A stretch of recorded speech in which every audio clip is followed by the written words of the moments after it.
Thursday, we're at a job. We installed an air conditioner a while back, last summer, and they have a sensing coil.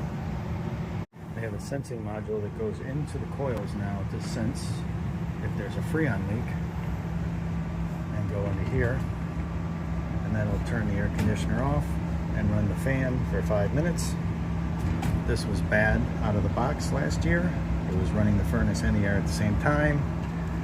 Tech support confirmed. Today we replaced it. I should have videotaped it, but it's pretty boring. It's just wire for wire, turning it on, and it works. On to the next call.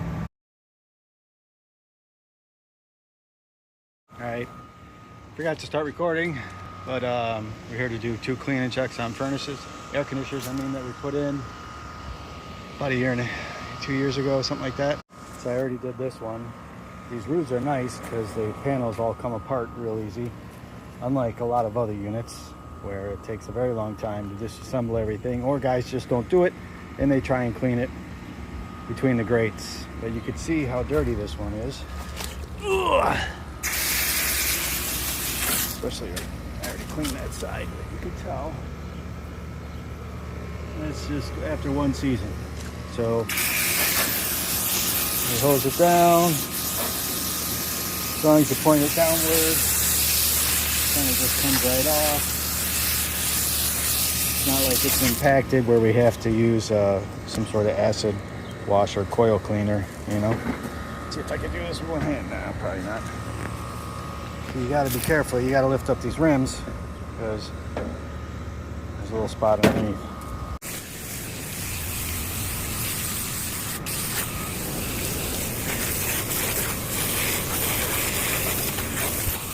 All right, this side.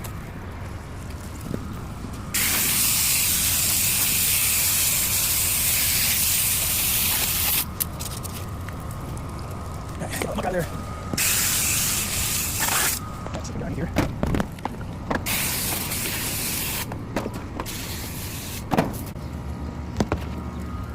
All right, and that's clean. Now you clean the panels off because they do have schmutz on them, especially look at this. Not that that's a big deal, but you're here, you might as well do it the best you can. Nope, once I see it, I'll end up getting back on the coil faster. That's just what I can do, Spray it all down.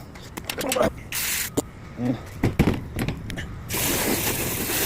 all right, all cleaned. Now let's put them back together. I found the best way to do it on these is put the corners in first. See, they just kind of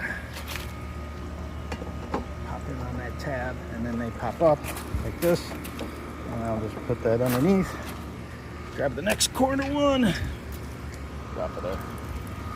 Okay, now that they're cleaned, we want to turn them back on. And we have to let it run long enough for the outdoor coil to evaporate all the water that's on it, because you can't really check the charge on these unless you know what the correct subcooling is. And for those of you who don't know what subcooling is, so the outside unit's called a condenser, right? Condenses the Freon. So the Freon goes in a cold state, gas, liquid. Hopefully not liquid, actually, gas. And then it compresses it. And when it compresses it, the pressure goes up, so the temperature goes up. But you can't have a hot gas going through an orifice device to create a pressure drop, right? It needs to be in a liquid form. So it condenses. So it goes through the outside coil, the fan blows air through it, and it condenses. So subcooling is how much it's cooled below the point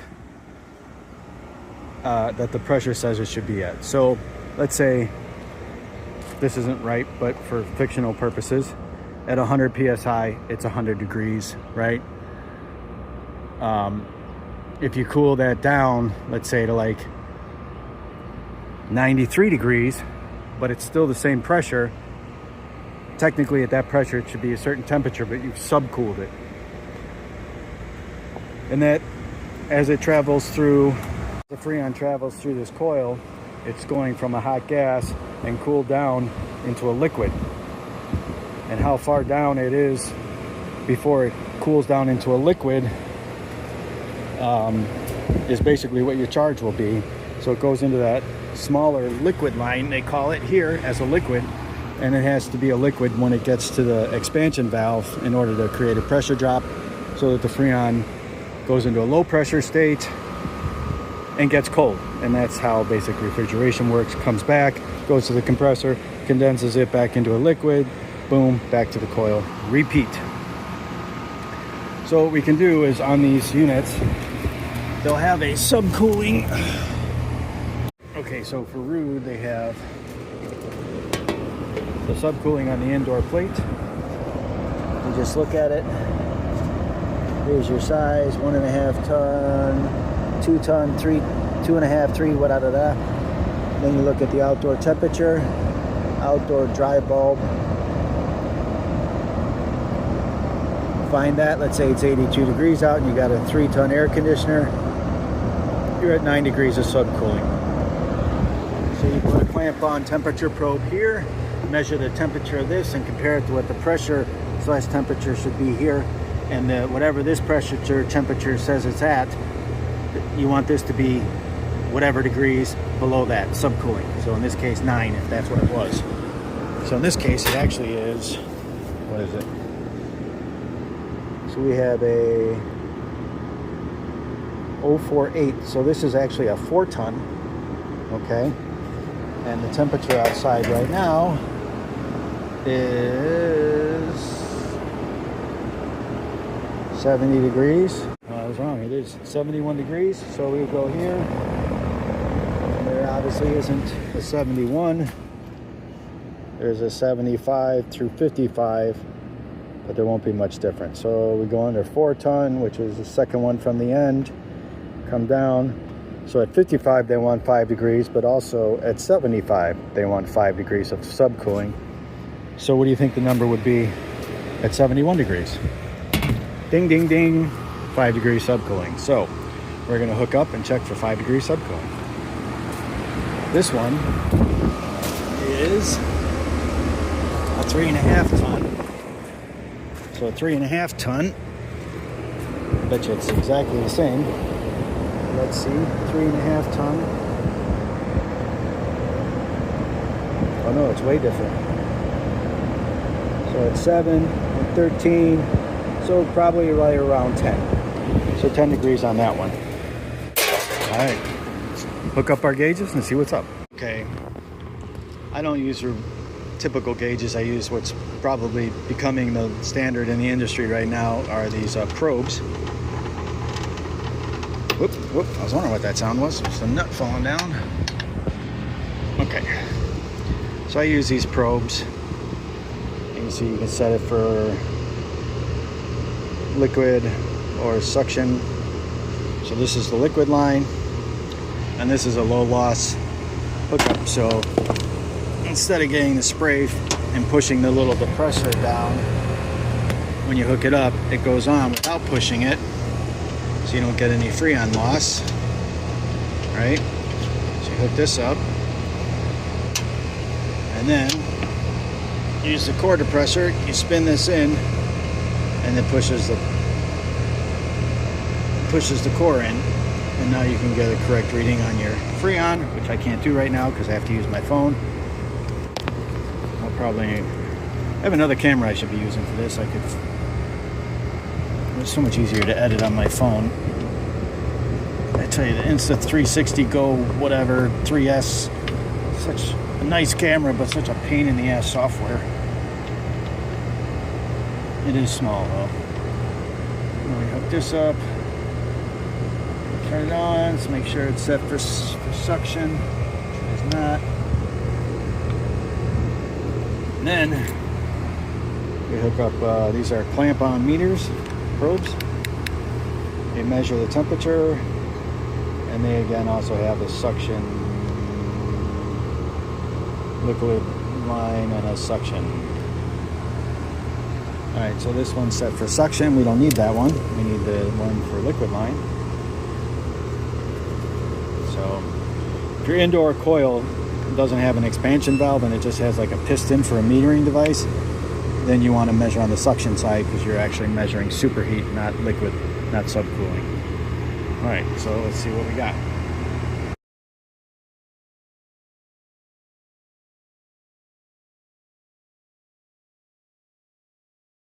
Good to go on this one then.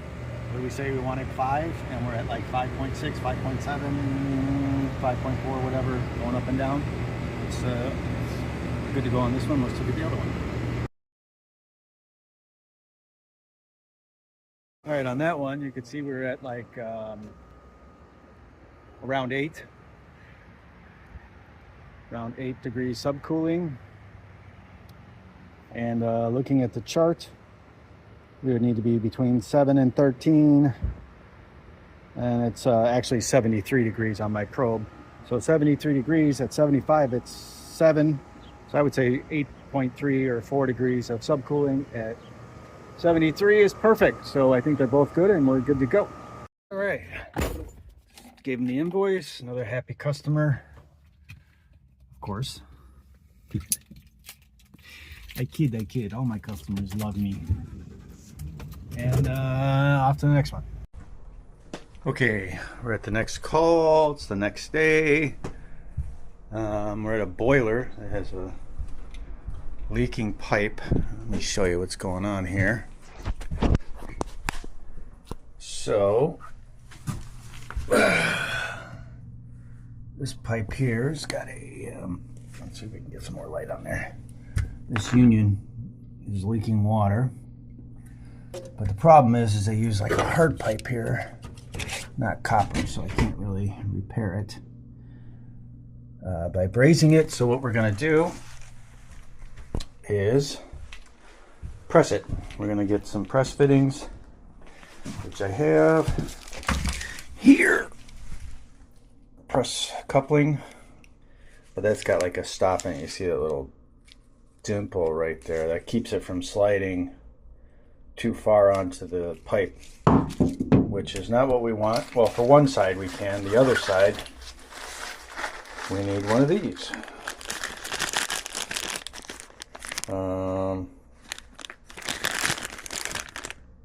Coupling, and then it says, it's going to be backwards for you guys, but it's a no stop. It doesn't have the little indent, so you can slide it over the pipe, put it on, and then slide it back on.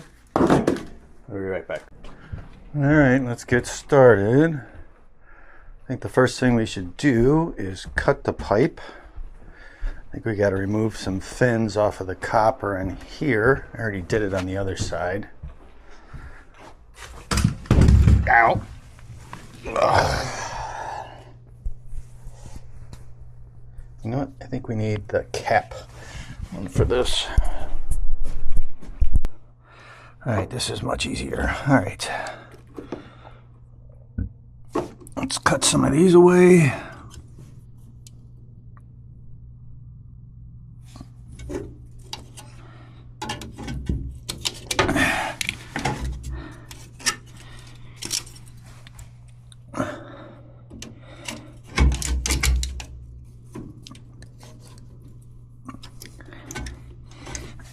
Come on.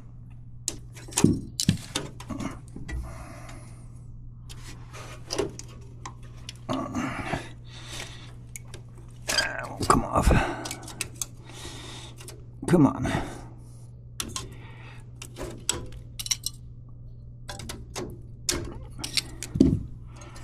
Stupid thing.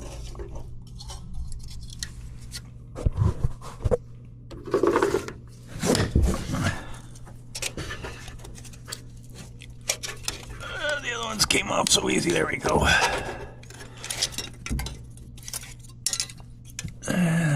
Probably gonna need a few more.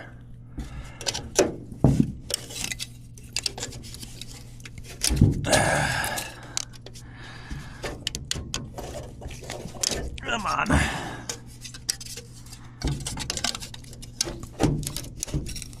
There we go. Yeah, I'm gonna need more than that.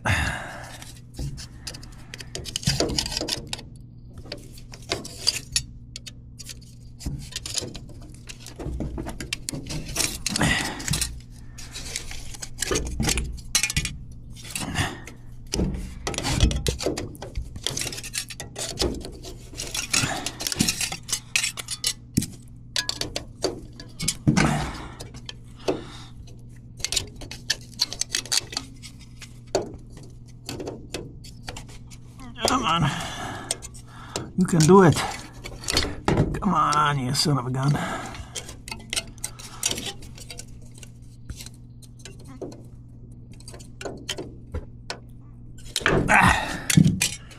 Yeah, maybe that's enough. We'll see. Let's cut it open, and you know what? I think we'll prop up the pipe with something. Because if there's water in there, it's all going to come barreling out. Maybe this will work. Might be high enough. Oh, yeah. Okay. Let's get the cutter.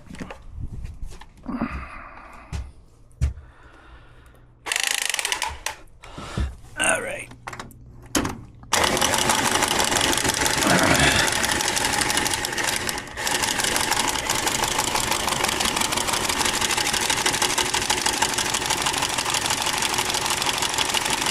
Oh yeah, there's water coming out already. I wonder if that means it's through, because it doesn't sound like it is, but it isn't. Kinda is. That's weird. Come on, you.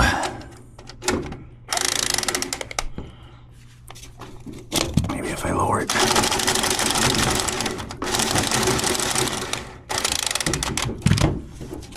Of course. There we go. There we go.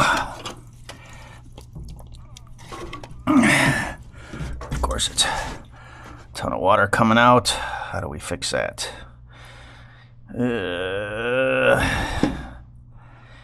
I stick a screwdriver in the hole and hold it up. Hey, look at that. All right, let's go to the other side. Cut that out. I hate it when water gets in this thing, because every once in a while it gets on the electronics and stops it from working. And you have to let it dry out, and then it works again. It's happened a bunch of times to me. All right, so now we got to cut it right there. I think I'm going to have to pull off more of those too. Actually, let's get something to hold that pipe up in advance. What do I have?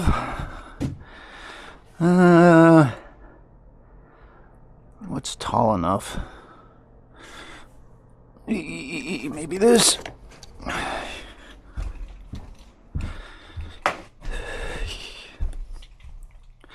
Oh, not even close. That's up higher than the other ones.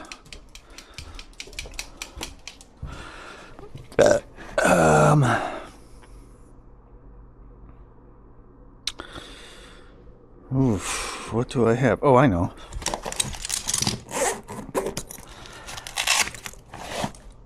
I use one of these, two of these cases, one on each side.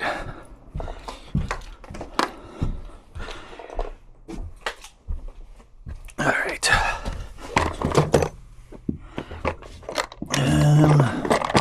Maybe not. Well, we'll see.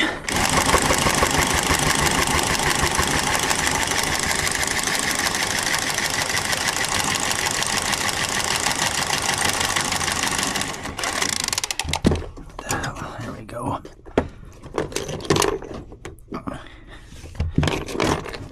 Okay.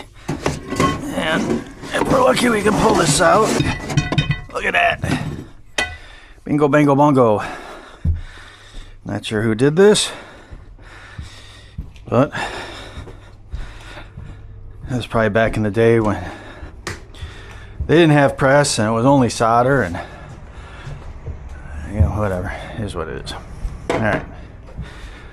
Now, let's see. Do we need sandpaper? Get some sandpaper. Come here. Oh, it's gonna be a hot one today. It's supposed to be up to 80, although every day this week they said it was supposed to be whatever temperature it was always 5 degrees warmer. So it says 80. I bet it gets up to 85 today.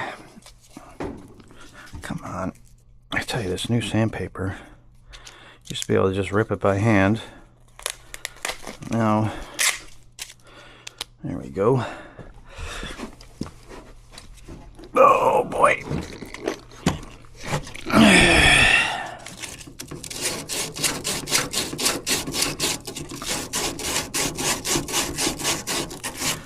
A little bit.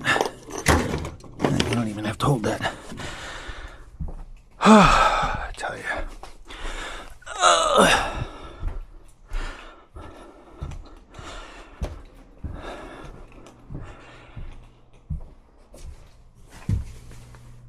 Okay. Come on.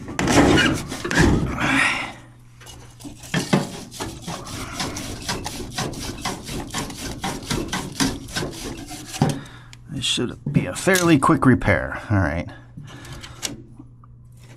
Is that going all the way? Yeah, it does. But we're going to need a slip coupling on there, so I'm going to have to take more of these off. Let's see if we can get them to slide off instead of having to tear them apart. Come on. Actually, I guess no. We can slide the coupling onto the other way. What am I thinking? Duh. Why don't you guys tell me these things?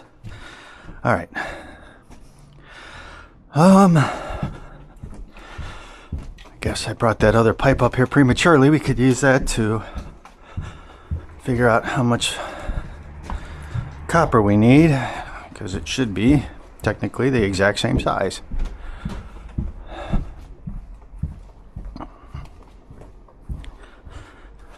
Okay, what do we got here? I'll say right about there. And we have to make any adjustments. It'll be shorter, not longer, so.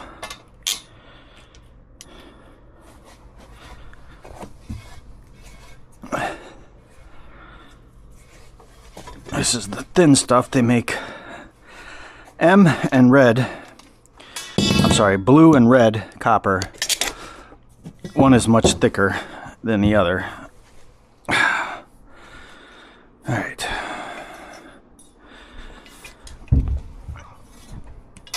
This is the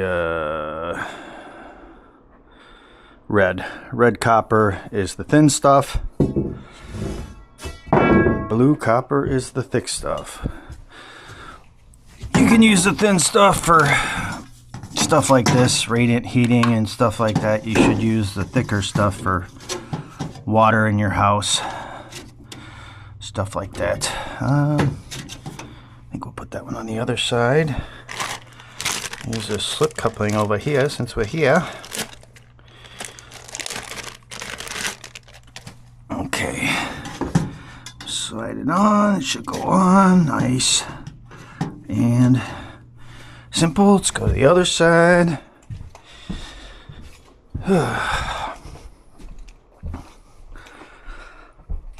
Alright. Unfortunately, we gotta push all this back down. There we go. Alright. Is that on all the way? Yeah, maybe one more. If it'll let me without slicing my hand off. Come on. There we go. Okay. So this should go on if I can get it up in there. Alright, come on. There we go. Look at that. Lookity that. Alright.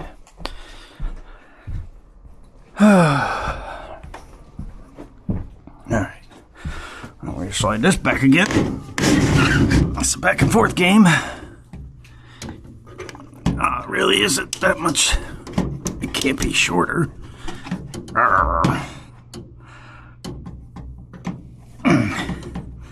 Can't believe it. Oh, it's just like technical terms. We call that something I can't say on camera. I guess I could abbreviate. That's a C hair too long. We just gotta cut off a little tiny bit. Okay. I knew it was gonna be close, but not that close.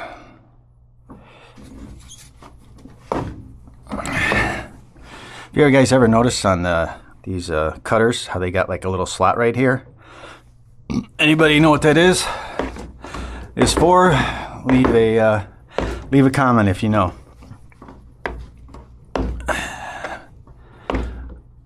I'll tell you in a second here. So, what they have that for is so you can cut flared ends, compressions, fittings, and stuff like that. A lot of the mini splits, actually I think all the mini splits use like a compression flared fitting, so you can cut them off. What the hell? How does it cut only part of it, you know? Come on. Come on. That's a problem when it gets to be small pieces like this.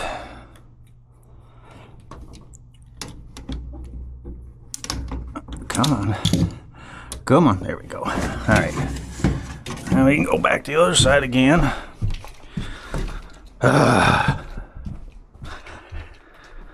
It's a fairly quick repair, though. It's an easy job for one of my best customers. This is that massagey place.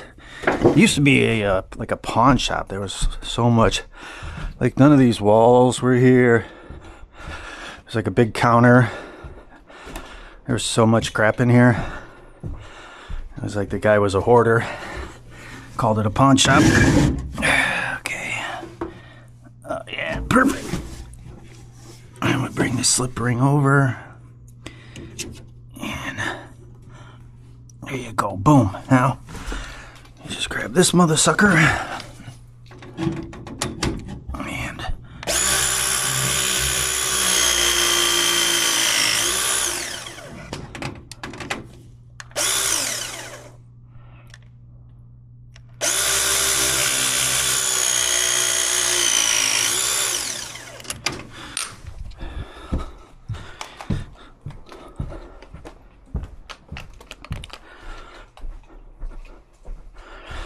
alright, the old slideroo, the old presseroo.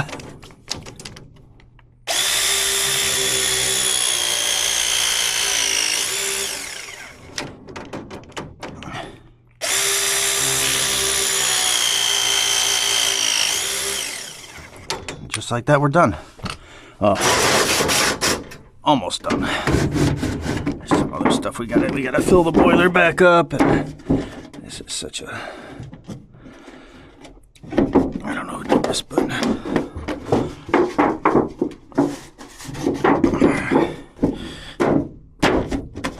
okay, we done in here.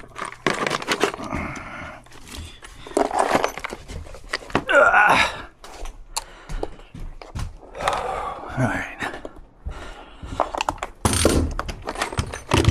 it's all done. Get that schmutz out of the way. I don't know why it won't.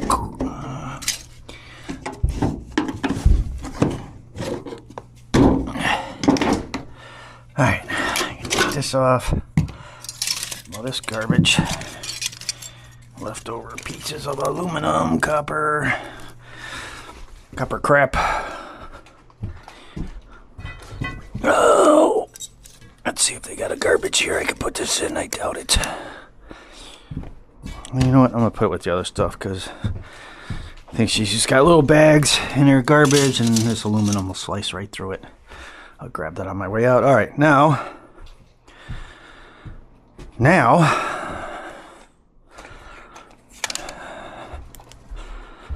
we go to the boiler.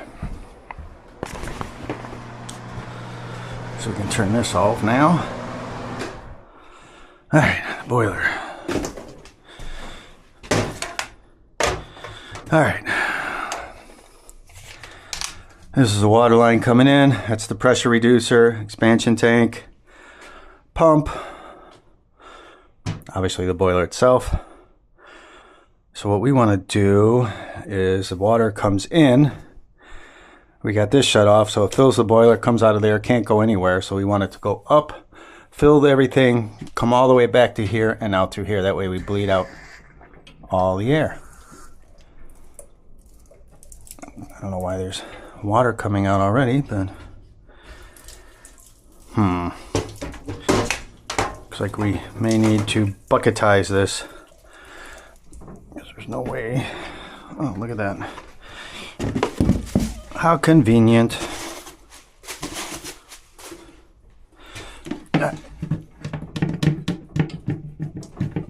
Let's see what happens here.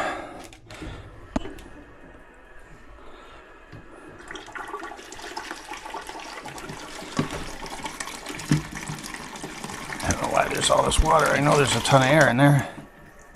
Let's pressurize it first, I guess. Whoops. Hello. Come on. Whoa. This is your air bleeder. It's about as...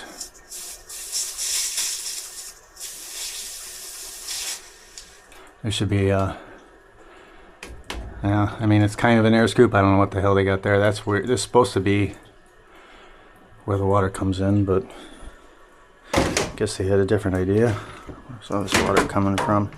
Why is it leaking from this?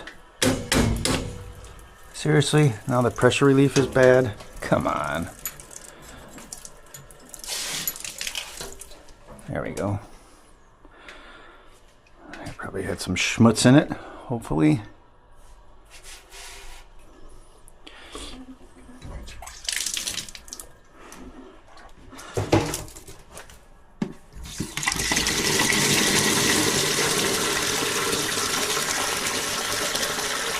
There's no air in there. I can't believe it. I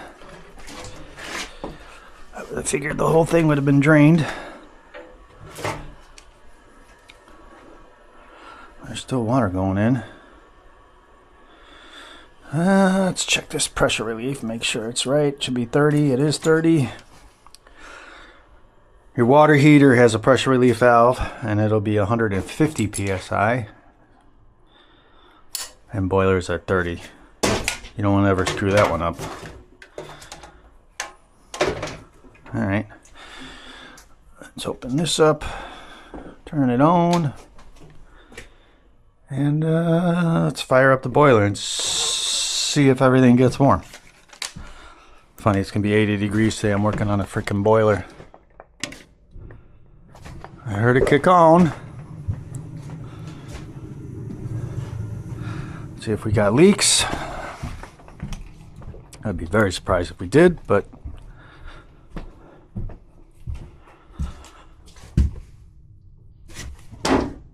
no leaky.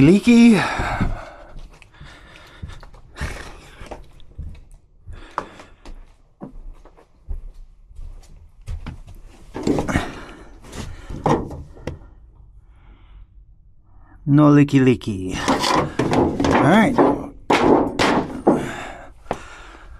Oakley dokley. She all good.